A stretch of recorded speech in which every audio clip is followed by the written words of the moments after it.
ایک ایسا انکشاف جس نے سب کو ہلا کر رکھ دیا، ایک ایسا بیان جس نے پردے کے پیچھے چھپے چہروں کو بے نقاب کر دیا۔ مشہور اداکار کے بیٹے کا اعتراف، منشیات کی تاریک دنیا سے جڑا ایک نیا باب۔ ساحر حسن کا ویڈیو بیان سامنے آ چکا ہے اور اس بیان نے کراچی میں ہونے والے جرائم، غیر قانونی کاروبار اور منشیات کے نیٹ ورک پر کئی سوالات کھڑے کر دیے۔ کیا ہم ایک ایسی نسل کو پروان چڑھا رہے ہیں جو نشے میں دھت ہو کر اپنے ہی ہاتھوں سے اپنی زندگیاں برباد کر رہی ہے؟ کیا ہمارے نوجوان دولت اور طاقت کے نشے میں انسانی قدریں بھول چکے ہیں؟ آئیے جانتے ہیں اس کی مکمل تفصیلات۔ معروف اداکار ساجد حسن کے بیٹے ساحر حسن کا ویڈیو بیان سامنے آ چکا ہے، جس میں اس نے ویڈ کے حصول، منشیات کی خرید و فروخت اور اپنے تعلقات کے بارے میں سنسنی خیز انکشافات کیے ہیں۔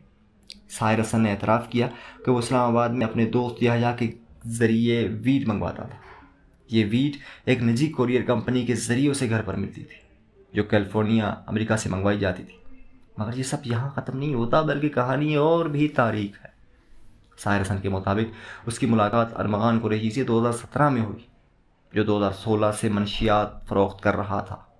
ارمغان پہلے بھی جیل جا چکا تھا، جہاں اس کی ملاقات بلال ٹینشن نامی ایک شخص سے ہوئی۔ ساحر کا کہنا ہے کہ اس کی ارمغان سے کوئی دوستی نہیں تھی، بلکہ اس کی دوستی مصطفیٰ عامر سے تھی، جس نے اس کی ملاقات 2022 میں ایک مشترکہ دوست معظم پٹیل کے ذریعے ہوئی۔ ساحر حسن نے مزید بتایا اور وہ مصطفیٰ عامر اور دوسرے کو ویڈ فراہم کرتے رہتے تھے۔ ایک وقت ایسا بھی آیا جب ساحر کے پاس ویڈ نہیں تھی تو مصطفیٰ عامر اسے فراہم کرتا رہا۔ مگر یہ سب کب تک چلتا؟ حالات نے ایک نیا موڑ لیا جب مصطفیٰ عامر نے ساحر سے 1 گرام ویڈ ادھار لی اور کہا کہ وہ 5 جنوری کو رقم واپس کرے گا، لیکن وہ رقم واپس کرنے کے بجائے ہمیشہ کے لیے لاپتہ ہو گیا۔ یہ ایک افسوسناک حقیقت ہے کہ ہمارے نوجوان آج اپنی زندگیوں کو خود تباہ کر رہے ہیں۔ کیا یہ وہی نسل ہے جسے ہمارے مستقبل کا معمار کہا جاتا ہے؟ کیا ہمارے ملک میں منشیات کا کاروبار اتنا عام ہو چکا ہے کہ ایک اداکار کے بیٹے کے گھر پر یہ زہر پہنچایا جا رہا تھا اور اسے کوئی روکنے والا نہیں تھا؟ آخر یہ کون سا نظام ہے جہاں لوگ کھلے عام منشیات بیچتے اور خریدتے ہیں اور قانون بے بس نظر آتا ہے؟ یہ سوال ہم سب کے لیے لمحہ فکریہ ہے۔ خلافات یہیں ختم نہیں ہوتے۔ ساحر حسن کے مطابق کچھ ماہ قبل اس کے دوست واسع گلزار نے اسے بتایا کہ ارمغان قریشی اب کروڑوں کا مالک بن چکا ہے۔ وہ مہنگی گاڑیاں، اسلحہ، عطا کے شیر کے بچے تک خرید چکا تھا۔ مگر یہ دولت کہاں سے آئی؟ تحقیقات سے معلوم ہوا کہ ارمغان بیرون ملک بزرگ افراد کے پنشن فنڈز میں دھوکہ دہی کرتا تھا اور کروڑوں روپے غیر قانونی طریقے سے حاصل کر رہا تھا۔ اس جرم میں شامل ہونے کے باوجود ارمغان نے اپنی سرگرمیاں جاری رکھیں۔ 15 جنوری کو اپنے ساتھی شیراز کے ساتھ ساحر حسن کے گھر پہنچا، جہاں اس نے دروازہ زور سے بجایا اور ساحر کی بیوی سے بدتمیزی کی۔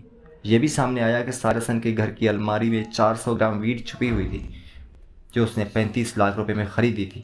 پولیس رپورٹ کے مطابق ساحر نے نہ صرف ویڈ بیچی بلکہ اپنے گھر میں اس کی کاشت کرنے کی بھی کوشش کی۔ یہ صرف ایک شخص کی کہانی نہیں، یہ اس پورے نظام کی کہانی ہے جو نوجوانوں کو اندھیروں میں دھکیل رہا ہے۔ یہ اس نسل کی داستان ہے جو دولت کے پیچھے بھاگتے ہوئے اپنے اقدار اور اپنی زندگی کھو رہی ہے۔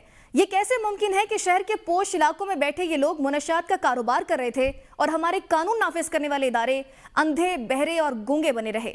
اگر ایک اداکار کے بیٹے کے گھر پر ویڈ امریکہ سے منگوائی جا رہی تھی تو سوچیں ہمارے ملک کے دیگر نوجوان کن راستوں پر چل رہے ہوں گے۔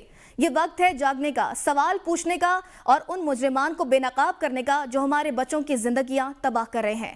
منشیات صرف ایک نشہ نہیں، یہ ایک زہر ہے جو نہ صرف جسم بلکہ روح کو بھی کھوکھلا کر دیتا ہے۔ کیا ہم واقعی ایک ایسا معاشرہ بن چکے ہیں جہاں یہ زہر کھلے عام فروخت ہو رہا ہے؟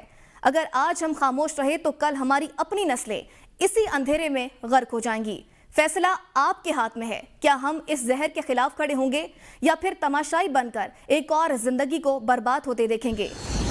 ناظرین، جرم کی دنیا اندھیر نگری کی طرح ہے جہاں لالچ، نفرت اور خود غرضی کے سائے منڈلا رہے ہوتے ہیں۔ لیکن یاد رکھیں، اندھیرے چاہے جتنے بھی گہرے ہوں، انصاف کی روشنی ہمیشہ اپنا راستہ بنا لیتی ہے۔ ہر جرم ایک سبق چھوڑ جاتا ہے، ہر مجرم کی کہانی عبرت کی ایک تحریر ہوتی ہے۔ ہمیں چاہیے کہ ان کہانیوں سے سیکھیں، خود کو اور اپنے معاشرے کو محفوظ رکھنے کے لیے قانون، اخلاقیات اور انسانیت کی حدود کو نہ صرف پہچانیں بلکہ ان پر عمل بھی کریں۔ یہ تھی آج کی جرم کہانی، ایک ایسی داستان جو حقیقت پر مبنی تھی، سبق آموز بھی اور سنسنی خیز بھی۔ اگلی بار پھر حاضر ہوں گے نئی کہانیوں کے ساتھ جہاں جرم بے نقاب ہوگا اور انصاف کی گونج سنائی دے گی۔ تب تک کے لیے اپنا اور اپنے ارد گرد کے لوگوں کا خیال رکھیے۔ اللہ نگہبان۔